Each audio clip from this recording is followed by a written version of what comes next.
Me diz uma coisa, você seria linda ou lindo há 500 anos? Na Grécia Antiga, por exemplo, as mulheres mais atraentes eram mais cheinhas. E os homens, com lábios carnudos e esculpidos, sabiam que tinham sido abençoados com uma beleza incrível. Ao longo da história, as regras de beleza foram mudando em todos os lugares do mundo.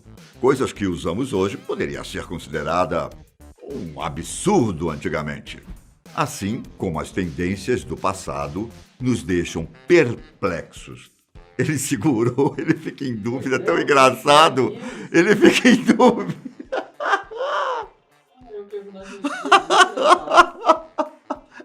Eu sou o Ivan Lima e mostro para vocês algumas das tendências antigas mais absurdas. Que tal começar falando das peças de roupas que matavam as pessoas, hein?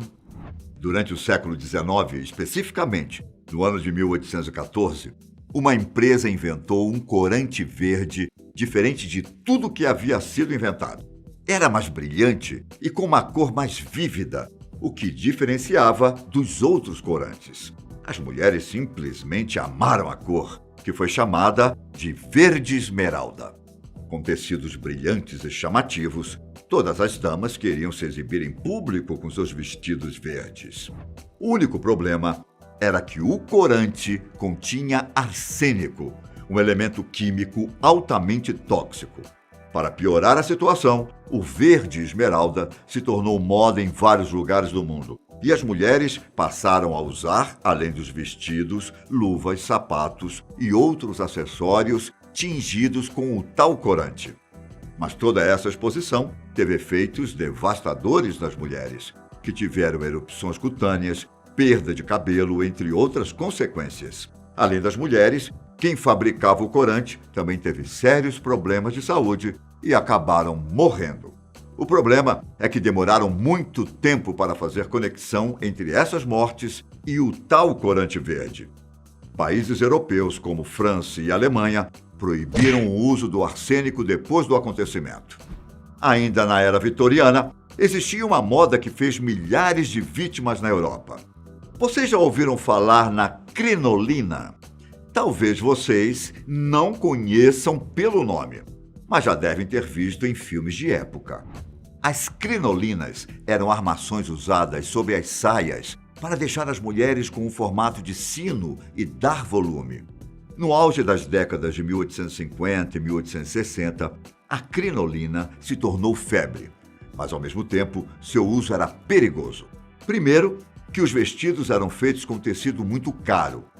Quando esse tecido foi substituído por outro mais barato, acidentes começaram a acontecer. O problema é que esse tecido mais barato era altamente inflamável. Além disso, era preciso muito pano para fazer um vestido, o que tornava as mulheres um alvo fácil para incêndios. Dentro dessas 2 décadas, estima-se que cerca de 3.000 mulheres inglesas tenham morrido em acidentes envolvendo os vestidos. Às vezes, o incêndio começava por causa de uma vela, em outros, a mulher ficava muito perto da lareira e acabava pegando fogo. Como as armações dos vestidos eram uma espécie de gaiola, muitas vezes elas não conseguiam tirar a roupa e acabavam morrendo queimadas.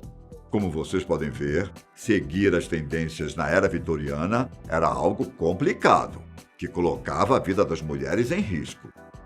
Outro acessório que vocês devem ter visto em filmes é o famoso espartilho.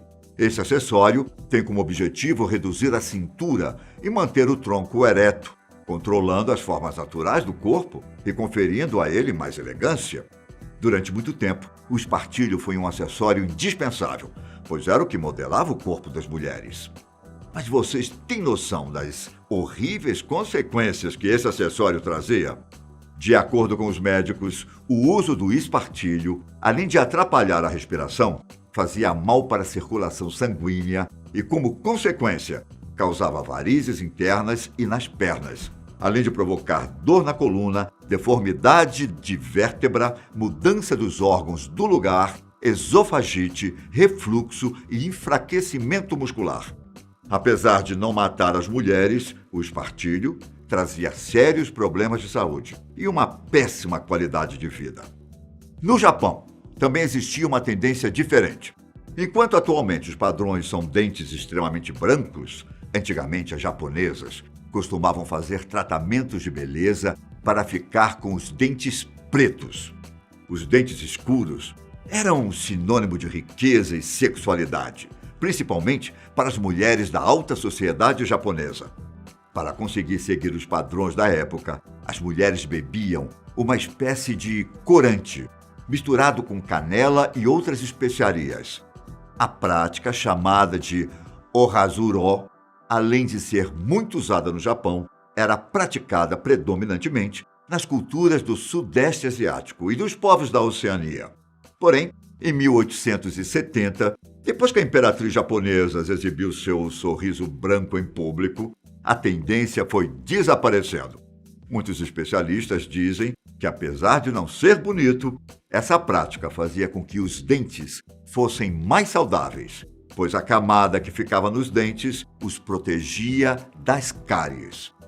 Enquanto as japonesas deixavam seus dentes escuros, as chinesas, coitadas, tinham que deformar seus pés para seguirem a moda. Antigamente, o padrão de beleza chinês exigia que as mulheres fizessem uma prática chamada de pé de lótus, que é praticamente usar um sapato minúsculo para controlar o crescimento dos pés das mulheres. Os sapatos mediam entre 8 a 10 centímetros. Acredita-se que o pé de lótus surgiu por causa de dançarinos da corte e da elite chinesa durante o século X. Posteriormente, toda a sociedade teve que seguir o costume. Por que faziam isso? Ter pés pequenos garantiria que elas arrumassem um bom marido, pois para eles, quanto menor os pés das mulheres, mais elas eram determinadas e persistentes. Para fazer o procedimento, os pés eram atados com tecidos, os dedos dobrados para baixo e, em alguns casos, os dedos acabavam sendo quebrados para ficarem em um formato de triângulo. O processo precisava começar logo na infância, entre os 4 e 9 anos. E com o passar dos anos, os pés iam ficando com o formato desejado. As mulheres com os pés pequenos eram consideradas símbolos sexuais. Mas o preço que elas pagavam para serem belas era caro. Em muitos casos, os pés ficavam deformados de modo que elas tinham dificuldades para caminhar e muitas vezes caíam. Além disso, algumas delas sofriam deformações na coluna, no quadril e em outras partes do corpo. Felizmente, a prática foi banida no começo do século passado, mas muitas famílias continuaram amarrando os pés de suas filhas escondido. A tendência da moda também seguia de acordo com as necessidades das pessoas. Durante a Grande Depressão nos Estados Unidos, os norte-americanos estavam vivendo na miséria. Em uma época onde nada podia ser desperdiçado, os sacos de farinha se tornaram uma ótima matéria-prima para as mulheres fazerem roupas. Naquele tempo, os sacos eram feitos de pano. Em alguns casos, tinham até estampa. O auge da tendência ocorreu no final da década de 1930 e no início da década de 1940, quando a moda rural se popularizou. As mulheres do campo, que podiam costurar, se tornaram as estilistas de sua época e dominaram as competições nacionais de costura que surgiram nos Estados Unidos. As mulheres que tinham mais habilidades em fazer os vestidos de saco de farinha conseguiram ganhar dinheiro extra vendendo seus vestidos para outras pessoas. Grandes empresas da indústria têxtil patrocinaram concursos nos quais as mulheres podiam exibir suas criações. Na década de 1940, os fabricantes de sacos, então, se atentaram à tendência e passaram a produzir sacos com cores mais brilhantes e padrões mais complexos, esperando que seus produtos fossem favorecidos por causa das embalagens mais bonitas. Agora imaginem, uma rainha que, por causa de um pequeno problema, criou uma tendência completamente inusitada: mancar. Antigamente, as rainhas ditavam as tendências. O que elas usavam, independente se era bonito ou não, virava moda. No final do século XIX, Alexandra Carolina Maria Carlota Luísa Júlia, ou simplesmente Rainha Alexandra da Dinamarca era uma verdadeira estrela da nobreza britânica. Nesse tempo, as ladies usavam roupas iguais às da rainha, e algumas seguiam até os seus costumes. Suas icônicas gargantilhas, por exemplo, eram usadas para esconder uma cicatriz da infância e acabaram se tornando moda. Em 1867, a rainha Alexandra contraiu febre reumática. Como consequência, a rainha começou a mancar e andar de um jeito meio desajeitado. Dá para imaginar o que aconteceu?